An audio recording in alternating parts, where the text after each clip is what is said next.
2వ తారీఖు 10వ నెల 2024 రోజున అమావాస్య రోజు పాటించవలసిన విషయాలు తెలియజేస్తున్నటువంటి వారు బ్రహ్మశ్రీ వేముల రాజేశ్వరరావు, పురోహితులు, గోసేవకులు, ఆధ్యాత్మిక ప్రవచకులు. మీరు మాట్లాడుతూ బాధప్రద అమావాస్య పితృదేవతలకు చాలా విశిష్టమైనది. అందరూ నియమాలు పాటించండి, శుభాలు కలుగుతాయని సూర్యగ్రహణం గురించి సందేహాలను వివరించడం జరిగింది.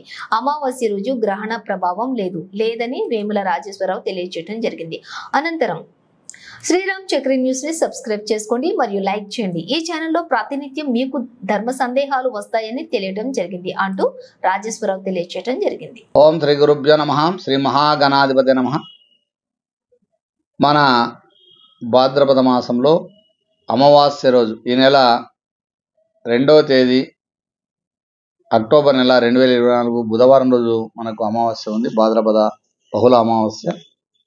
ఆ రోజు చాలామంది సందేహాత్మకంగా మనకు గ్రహణం ఉందా అనే సందేహాన్ని వ్యక్తపరుస్తున్నారు.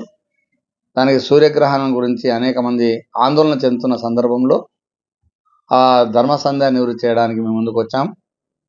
మనకు ఈ సంవత్సరం క్రోధినామ సంవత్సరంలో గ్రహణాల ప్రభావం మనకు లేదు. అంటే మన ప్రాంతాన్ని కానీ మన దేశాన్ని కానీ లేదు. కాబట్టి మన గ్రహణ నియమాలు పాటించాల్సిన అవసరం లేదు.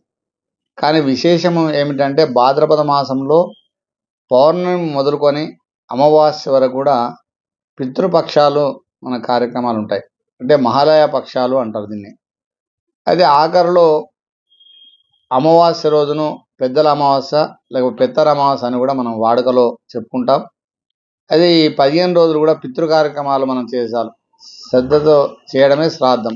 కాబట్టి ఆ శ్రాద్ధ కర్మలను కూడా నిర్వర్తిస్తూ మనకు ఇంతకుముందున్న తరంలో ఉన్నటువంటి వారందరికీ కూడా మనం జ్ఞాపకం చేసుకొని వారి పేరు పైన మన దాన ధర్మాలు చేయడము, స్వయంపాక దానం చేయడం, బ్రాహ్మణులకు, గోవులకు పచ్చిగ్రాసాన్ని అందించడము, బీద సాధులకు భోజన నిమిత్తం వాళ్ళకు ఏర్పాటు చేయడము, ఇలాంటి విశేష కార్యక్రమాలు చేయాలి.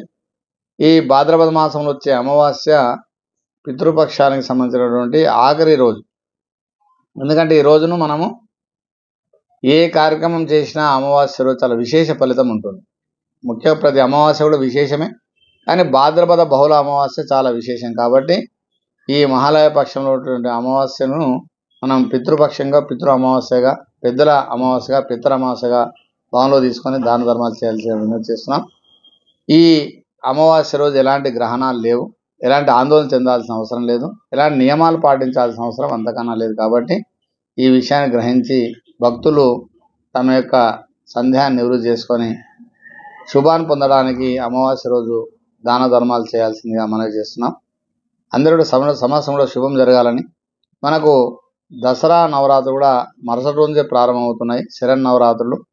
అమ్మవారి యొక్క అనుగ్రహం మనకు అంటే గణపతి భాద్రపద మాసంలో గణపతి చవితి నుంచి మనకు ప్రారంభమైంది. శుద్ధ చవితి నుంచి గణపతి ఆరాధన చేసుకొని పితృపక్షాలను మనం ఆ శ్రాద్ధకరంలో తిలతర్పణాలు చేస్తూ పిండ ప్రదానాలు చేస్తూ మనం ఆ కార్యక్రమాలు చేసుకున్న తర్వాత మనం అమ్మవారి యొక్క అనుగ్రహానికి శరన్నవరాత్రులు అమ్మవారు మనకు దసరా ముందుగా శరన్నవరాత్రులు ఉంటాయి.